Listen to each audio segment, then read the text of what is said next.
I actually really like what you said. Like, there is something to actually sharing experiences with your current partner about your past, and this is why this bothers me, and this is why I want to set a boundary. Like, that actually hits me, because at least I think I would want you to interact with me like that. Like, hey, this, and in fact you did. You said my past girlfriend was clingy and blah, blah, blah, and I'm just not looking for anything. And so you were so honest with me, and it was the honesty that then stuck with me. But if you had asked before I'd met you, would I think about talking about porn, if God exists, and finding other people attractive on our first date? I'd be like, no. Like, those are all boundaries that you shouldn't talk about those things on the first date. Hey everybody, welcome to another episode of Relationship Theory. Today we're going to be talking about setting boundaries in a relationship, where to draw them, when to be flexible. I think this is an incredibly important idea. I'm Tom Bilyeu, and I am joined by my lovely and amazing wife, Lisa Bilyeu. Going on 19 years marriage, baby. Married. Married. In fact, by the time this comes out, almost certainly we will have been married for 19 years, which is crazy. But we've been together for almost 20 and a half. Mm-hmm. It's madness. Yeah. Madness, I tell you. All right. So it finally feels real. Do you remember, like, in 5 years? It was like, when's this going to feel like it feels? Yeah. Now it really does. Like, that's legit. It's no joke. All right, Word. let's use this wisdom, Bilyeu, to help other people in their relationships. All right, how do I put up boundaries in the beginning of a potential relationship without putting the other person off by being too demanding, rigid, or set in my ways? Word. I'm very independent and understanding, which are traits that I like about myself, but it's often taken advantage of. I can see that it's a classic, you show people how you can treat them type of situation, but I find it hard to balance flexibility and boundaries. How do you advise I do this in a way that doesn't scare a potential partner off by making it sound like it's all work and no play being in a relationship with me? Woo! Man, so I really want to know the age of this person, because I think part of the just phenomenal luck that we had was we met each other very young.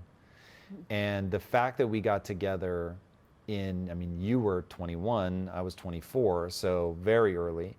And when I think about some of the things that worked for us, it wasn't like I was 38 and I just had so much momentum with how I was living my adult life, and now to welcome somebody in would be very hard. So you would need rules. So looking at it, it seems self-evident to me that part of the joy of being in a relationship is to actually open yourself up to being a pair.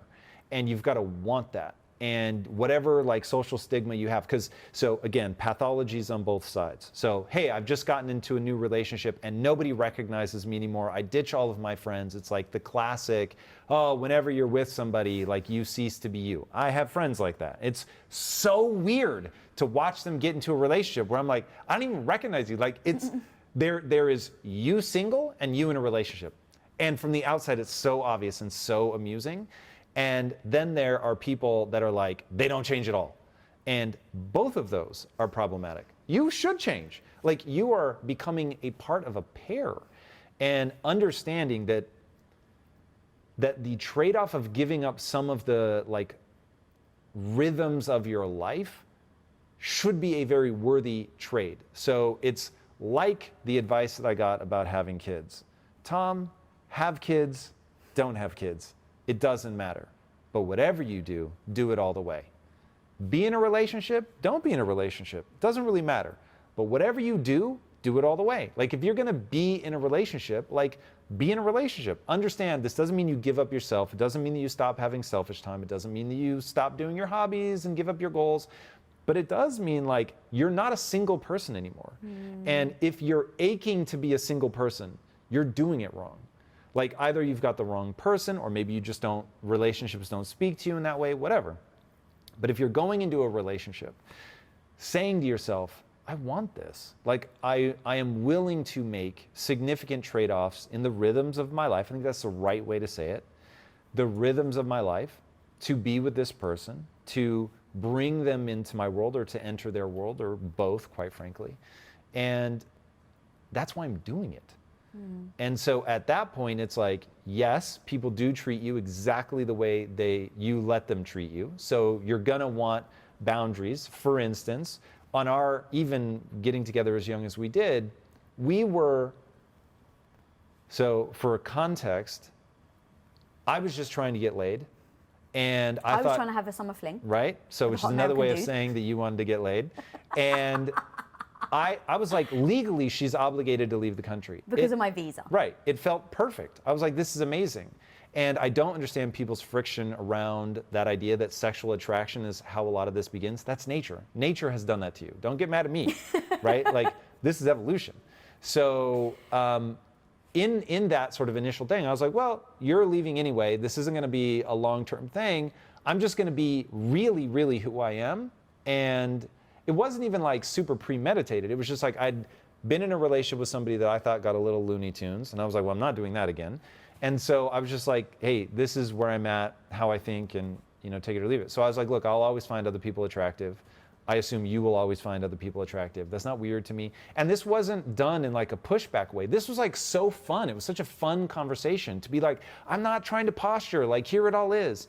And in all of that, you're drawing boundaries. You're saying like, look, don't ask me to pretend. And you were saying, look, I just got out of a relationship with somebody who's really jealous. Don't be fucking jealous. I don't have time for that energy, right? So it was like, oh, okay, cool. Like I get where sort of your lines are, you get where mine are. But the whole point of this is to enjoy each other's company. And then obviously as we really fell for each other, it was like, damn, like let's do this together. I actually really like what you said. Like there is something to actually sharing experiences with your current partner about your past, and this is why this bothers me and this is why I want to set a boundary. Like that actually hits me, because at least I think I would want you to interact with me like that. Like, hey, this, and in fact you did. You said my past girlfriend was clingy and blah, blah, blah, and I'm just not looking for anything. And so you were so honest with me, and it was the honesty that then stuck with me. But if you had asked before I'd met you, would I think about talking about porn, if God exists, and finding other people attractive on our first date? I'd be like, no. Like those are all boundaries that you shouldn't talk about those things on the first date. But we sat there, the conversation came up, and it felt right. And so even setting boundaries beforehand can be a little dangerous, because you may be setting some... That's interesting. You may be closing yourself off to something that actually you're like, oh, it's a different person when they do it like this. Actually doesn't make me feel the way they did. So there has to be almost like, what I would do is I would go in and test, okay, I think these are my boundaries. I'm going to say this and then see how it feels. Instead of fucking in the line, do not cross this, because I've done that many times. And then it becomes a situation where you're like, oh, I guess I don't need to draw this one. So setting things like being very open about what your non-negotiables are. This is one thing we talk about a lot. Like from day one, to me, there were things that was so hard boundaries that, and I just call them non-negotiables. You never lay a hand on me and you never cheat on me. Two things that those are my boundaries that are set in stone. Day one, if you don't appreciate them, then goodbye. Like I won't give in on those boundaries. But everything else I would somewhat try. Like I had some boundaries on like trying some sexual things, and it's just like, sometimes you're like, well, maybe that boundary can shift a bit and see how we feel. Like those sort of things, I think, allow you to try new things and be open and have great experiences. When you have the trust, and it wasn't like that stuff came Actually, earlier you're fast. right. It's like yes, over thank time you for saying you're... that. Yes. But that's what I mean. Like you don't necessarily have to draw all boundaries from day one, because it's like, well, they're going to take advantage of me, so I'm just going to lay it out all on the line. Because you will scare someone off.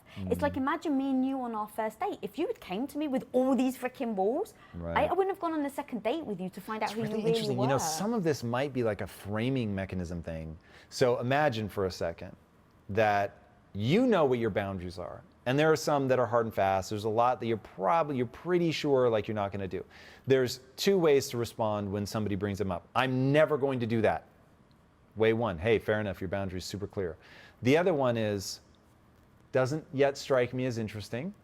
We can maybe revisit, down the line. I'm being honest right now that I don't love the idea of that. But hey, we can discuss at a later date, whatever. One, lets the other person know, shut that shit down, right? And then the other is like, hey, I'm not doing that now, whatever that is. It could be going shopping. It doesn't have to be something crazy. But it's like, I'm not going to do that right now, but I want you to know like this is an open dialogue, and like we'll continue this conversation. Yeah. And it's really interesting, because a lot of times what will upset you isn't what I do, it's how I do it. It's Yes. the way I say something or the Yes. look I give you Yes. that will really wind you up. And I'm left over here like, what? Like, it's so surprising to me. So recognizing that while that may not be what I intend to communicate, it is what I'm communicating. And that I get a world of difference in terms of the response from you, just how I present the same idea. So that could be something I think people would find very useful. And then as things come up, not being afraid to bring them up. So if she should be her sweet self. Like it kind of breaks my heart. It was like, well, should I not be as, giving and loving because people take advantage? Because you're saying she's, oh yeah. So it's like, no, like I actually don't think that's the solution. I think it's be yourself. And then the second you notice someone maybe crossing a bit of a boundary that maybe you have in your head that you haven't articulated, is not to attack them and be like, I can't believe you did that, because they may not perceive it like that. So what I would do is sit that person down and say, hey, jealousy is a perfect thing. Like my ex-boyfriend was so ridiculously jealous to the point where I was at university and college in my dorms, he would literally turn up just try and trap me and see me cheating on him. If you guys weren't young, I'd be like, yo, this is like... It's so ridiculous at the age of 19. Of course, I never cheated on him, but he literally would show up at my dorm, knocking on the door like, why do people live like that? I know he's there. It's like, who? I'm watching Friends. But so that was where I was like, after I finally broke up with him, because it was my first boyfriend, so I was very much emotionally attached. After I broke up, I was like, this ain't gonna fucking happen. Like, right. No way, no how am I ever gonna have a guy be jealous that this is how they treat me. And I don't even remember how I very specifically told you, but it was something like this. Don't ever be fucking jealous. I don't do jealousy. You don't fucking bring that here. And I remember thinking, who lives like that? That's so weird. But I explained to you, my ex-boyfriend was so jealous. This is what he did. It was crazy. The amount of fights and arguments, that's not a relationship I find healthy. Yeah. And laying that on the line at the beginning, if you started to spill over, and let's say you did something again, and it was like now you started to show a bit of jealousy, I would say, hey, maybe you don't mean to. Remember when we discussed the whole jealousy thing? It's actually coming up for me right now. And just to remind you, this isn't a relationship that... Homie don't play that. Homie don't play that game, exactly. And so have that. And then if it comes up again third time, then you know who they are and you can leave. But not being so rigid on the boundary, laying it out, adjusting it, explaining to them why they may have crossed it once, why they may have crossed it twice. But then after the third time being, okay, cool, this is that type of person. So funny. I don't think most people have the communication ability to just go 3 strikes and you're out. Because I think that... But you can develop it. Oh, 100%. So if what I'm saying is like, 100%. Oh, that's an interesting strategy. Now it's, how do I do that? As you were laying it out, I was like, oh my God, they're all going to be like, Lisa told me you got 3 times. And then he's going to be like, wait, what do you mean 3 times? You never told me. Yes, I did. Of course I told you. It's you have to be very clear about how many strikes Writing they get. it down, getting people to sign something, like you really have to go ham. But I think it's important. No. Your advice is amazing. And getting people to understand, though, what's the ability that you have to clearly articulate, hey, this is where I'm at. I just want to be really clear. You steel man the argument. You'd get me to steel man it. You'd make sure I set it back to you so that you know I understand your exact position. Like, you've got so many techniques to make sure that we don't end up at strike 3 without willful, like, I'm at strike 3, motherfucker, and what are you going to do about it? So I just want to set people up to succeed. Yeah, and I think that that's important. And the great news is I was the person that was like, hey, this is warning number 362. Can you please not do that? That's how I got to where I am now, is that I've been there. I've been that person that wasn't able to articulate, it literally felt like, babe, I was hitting my head against the freaking brick wall, because the very next day he would be fucking jealous again. And I'm like, we just spoke about this. And then it becomes a fight, right? I'm not able to articulate back then. I was 20 years old. 17 even. So it becomes this, like, how did I get to where I am? I hit my head against the brick wall time and time again. I realized that didn't work. I found a man who was very much willing to be communicative, right? Selection matters.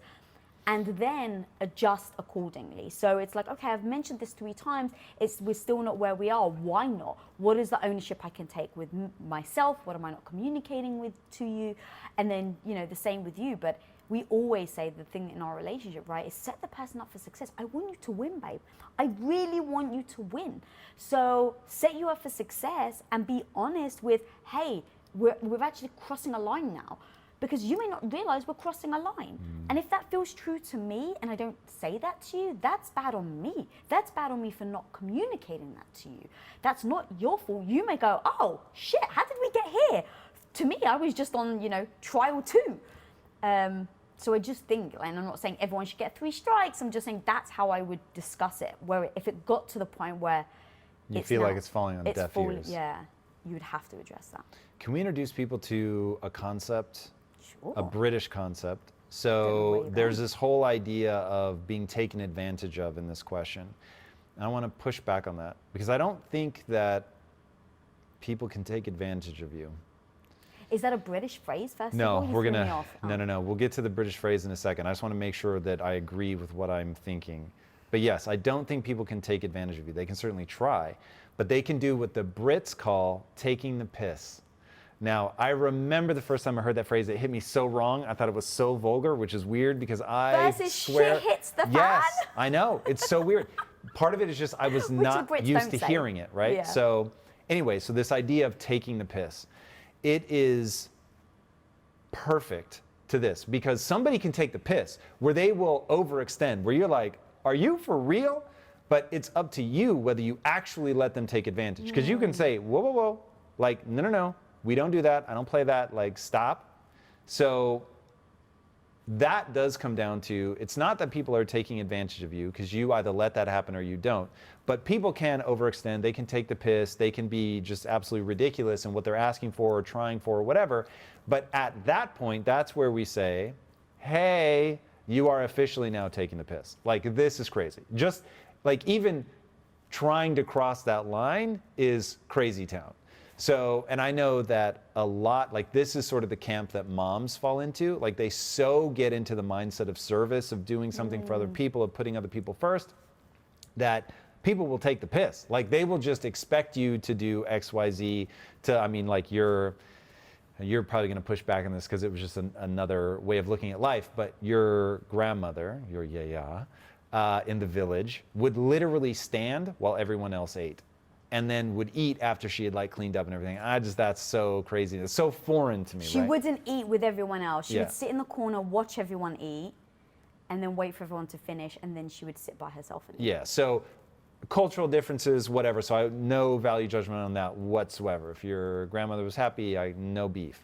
But so many women get worked into situations that rhyme with that and then go through menopause only to be like, why the fuck did I let everybody like suck me dry all these years? So I just want to make sure that, giving vernacular, even crude vernacular like take the piss, can help people create a new category. So there's being taken advantage of, which you participated in. Then there's taking the piss, where the person is just like, really? Like you're gonna ask for that? You're gonna like make that move? Really? So. As you were talking, I was like, all right, if someone is bad at communicating and they don't quite have the cadence down because they haven't been together for as long as we have, I was like, what advice could I do? And I thought of a great one. You know how the United States has the DEFCON? DEFCON, yeah. So now imagine you have one in your relationship about maybe the boundaries, and you put, or like in general, and you put, hey, green means we're amazing. DEFCON, what was it? DEFCON 1, DEFCON 2, Here's the DEFCON problem. 3. Which is which? I don't Is freaking... 5 bad or is 1 bad? You're the American. I can never remember. You're the American, I know. you tell me. I think DEFCON 5 is high. Like That's the worst. That's the fucking worst. Neither of us know. Yeah. So whatever the worst is, now imagine you've put language to it. It's like, okay, this is danger zone. This is crossing the line. This is potentially breakup. Like imagine you kind of put those. It's a little like... I'm imagining coming into the kitchen one day and finding we're at like DEFCON 2 and I'm like, what happened? We're in orange. But like, I'm just trying to think of ways that people communicate, because the truth is that one of you may be on orange and the other person may be on red, and you don't realize that the other person's there.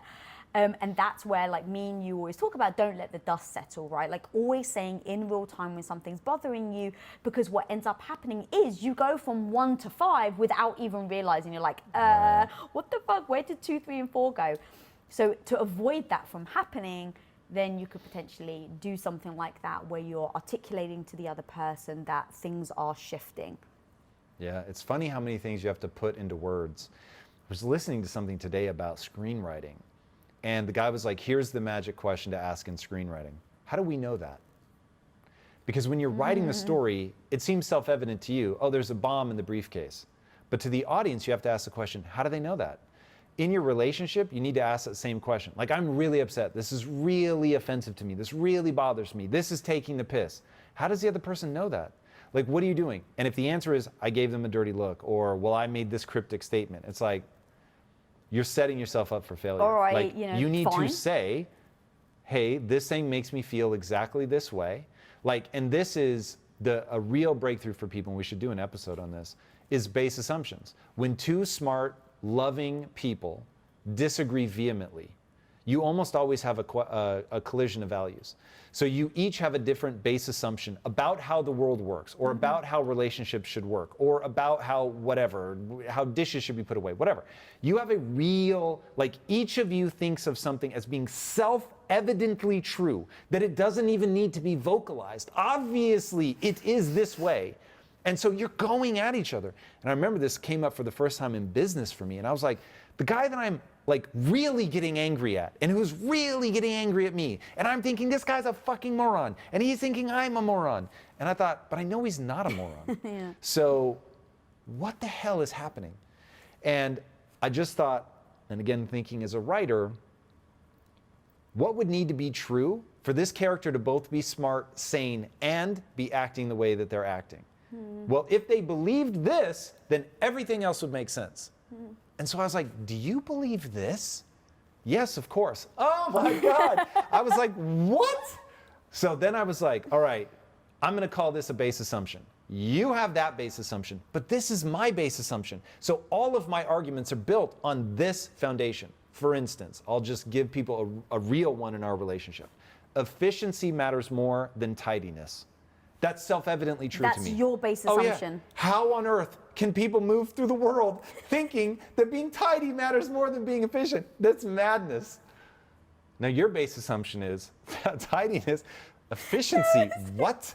Like, tidiness matters. Like, that's cleanliness. It's next to godliness. No. You actually got that slightly wrong. Oh, please, help me. Cleanliness allows me to clear my mind, so now my mind is efficient. It's not fucking looking at that bloody dirty thing in the corner over there. Perfect. It's not. So tidiness is efficiency. Exactly. Wonderful. So now you're going base assumption. Tidiness is efficiency. My base assumption.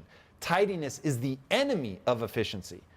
I don't articulate this. I never say it out loud. Imagine I don't. You never say it out loud. So now we're like, what the fuck are you doing? Why do you keep leaving this around? Why do you keep hiding things? Whatever. And so now we're both like really getting frustrated, because if tidiness is really the enemy of efficiency and efficiency is what matters, then the way you're acting is crazy. If tidiness is efficiency and efficiency is what matters, then the way that I'm acting is crazy. But once you articulate those, you're like, oh my God, we actually see the world that differently on this subject. But once you articulate it and you say it out loud, suddenly the other person has what I call internal logic. Now, I may disagree, but there's at least internal logic. Now I can predict your behavior. Because tidiness is efficiency, of course you're going to tidy, because efficiency is what matters.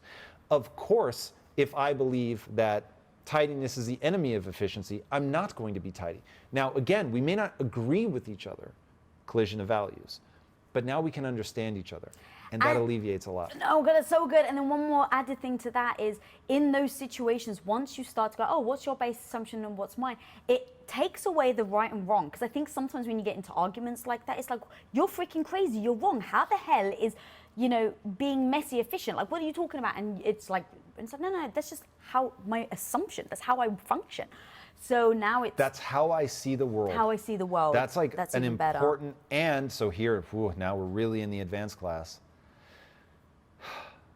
In life, public service announcement, in life, people have got to want a diversity of opinion. You've got to want it. You have to believe that what makes the world work is the friction between competing viewpoints. We're in a weird moment in time where people want everybody to think like them, and they think that will make the world better. Once you realize, oh, there is no utopia, there are only trade-offs. Now it's like, what makes something healthy is that yin-yang.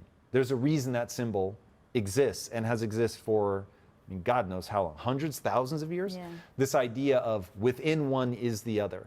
And they are not opposites, they complement each other.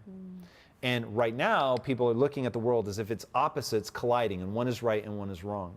And once you realize it's the yin yang, it's the dance between, one example, the male and the female energies, right? Then you get, oh, each of these are valuable. So it's not about making the other into what I am or the way that I see the world. And it's not about the other person trying to make me into something. This is about a dance, right? And once you understand that magnets work precisely because they create a little bit of repulsion. Like that's how, like when you look at something like a high-speed rail, I fear I'm losing you, but when you look at like a high-speed rail or even the CERN where they're creating basically the first moment of the universe by whipping these particles around using magnets, they don't do it through smacking them together and they get stuck. They use that propulsion, which moves things along and literally shoots them at like insane speeds. And you can get that kind of beautiful momentum in society, in your relationship, by respecting. It's that little bit of repulsion against each other, that little bit of friction that makes it all work. And so I want you to be different. I want you to see things a little bit differently than I. One more just to bring this home. In business, I just want to add to that though, that is something that, I mean, because of that, I'm a better person for it. You push for the friction. Yeah, you push me in ways that I wouldn't naturally think. And so you challenge me, you help me think, you push me in order for me to actually think about what am I really thinking, how do I articulate it? And then when you articulate it, you hear it out loud. And when you hear it out loud, you're like, oh, well, is this the only way? And then you challenge it. And then it becomes like, oh, actually, that's really interesting. I never thought about that. And then that's how you grow. That is how you get better.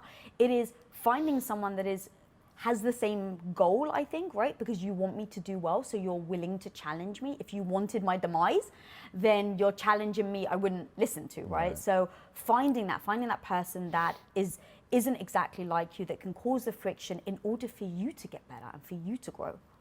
Yeah. And then you want to say one last thing about business. Well, just to say the same thing in a different way, in business, they say if you and your partner think alike, one of you is unnecessary. Which is true. Yeah, you need somebody that has a slightly different perspective. Now, we won't get into like values. You want to have enough similarity that it works. But yeah, having that little bit of friction is really where the magic happens. Cool. Guys, I hope this is adding value to you. I hope these things serve you as much in your relationship as they have in ours. They have been life-changing things that we have cobbled together over 2 decades together. And if this is adding value to you, please hit that subscribe button. Please be sure to ring that bell for notifications. Be sure to like the video. It helps us reach more people and ensures that we keep doing this, hopefully forever and ever. All right, my friends, go forth and build an amazing relationship. And until next time, take care. Peace out.